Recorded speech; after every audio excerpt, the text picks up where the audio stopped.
forward over the next month and a half that if a poll is within the margin of error, we need to just say it's tied. Right, but my point about this is that if you get to, when you get to 10 days out and you have months of polling that shows the race in a certain place, that's what the Obama race was in 2012. Right. That's exactly what the Obama people said. We're ahead by 3 or 4 points in every battleground state for months of consistent polling. That's when the rule starts. That's when the rule goes out the window. But that's not the case here. Well, Trump was up in Ohio. He was up in Iowa. He's been up in New Hampshire. He's been down in all these states. It's not been as stable as it was for Obama. It's been pretty stable. But no, it hasn't. It's been up and down. There have been about 3 times that people have said that Donald Trump was out for good. And about 3 times over the past 3 months, I've gone around the table and polled people who've said it was done. And then a week later, they're going, well, Donald Trump, this has been cyclical. And it's all on transcript. So we'll get the transcripts out. Here is one of her major problems.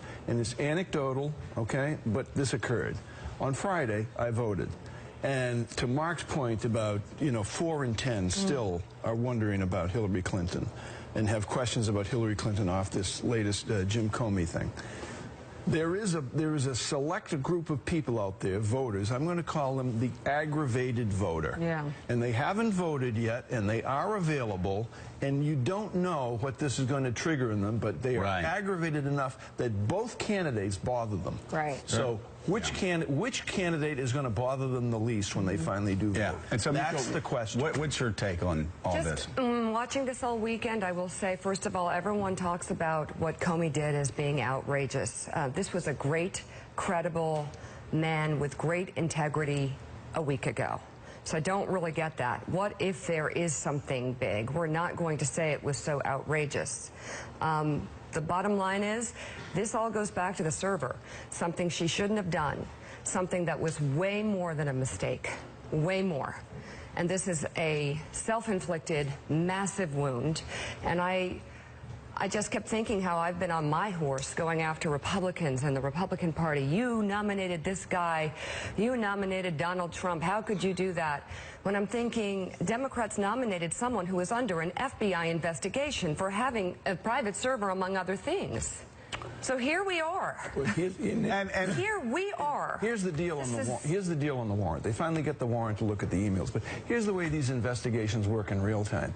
There's a group of FBI agents who have seen enough of those emails. They just couldn't go forward. By the way, can we stop? Can I stop you there? I know we're way over, but I hear people this weekend, first of all, saying so much bad information, trying to spin wildly for Hillary Clinton. There's a Yahoo report. Well, the FBI officials haven't seen any of the emails. They have no idea what's even in there. Well, Wolf, they don't even know what's inside of there. Well, Tom, they have no idea. Let me tell you something.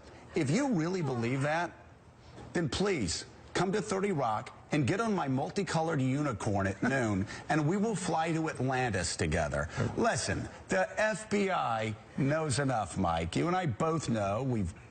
Is it perhaps that Comey has integrity? They know enough information. Like the Democrats so we got to get a warrant. Look at this. Right. We got to get a warrant. Yeah. And by the way, they usually do this. Oh, we better get a warrant. Let me see another one just to make sure. Yeah. Oh, wow. Let's see another just to make. Yeah. Okay. Yeah. They're all yoga. We need to get a warrant. People say, I have been stunned by the reporting this weekend, the spinning and the reporting this weekend. 3 emails. People going, oh, it's only 3 emails involved. And then that spun everybody up all afternoon. 650,000. They've got to sort through now. They got to get computers with delete buttons on them too. Yeah. Who keeps 650,000 emails on their laptop? Who writes 650,000? That's actually Anthony Weiner and the Clinton campaign, apparently. We'll get into the reporting from the Wall Street Journal inside the feud between Justice Department and FBI officials about how to handle the investigation. And later, a live interview with Donald Trump's campaign manager, Kellyanne Conway, here on set. Plus, Congressman Trey Gowdy, whose Benghazi committee first opened the floodgates to Hillary Clinton's email server. We've asked representatives of the Clinton campaign to come on. We will continue asking them this morning. We'll be right back. We'll be right back.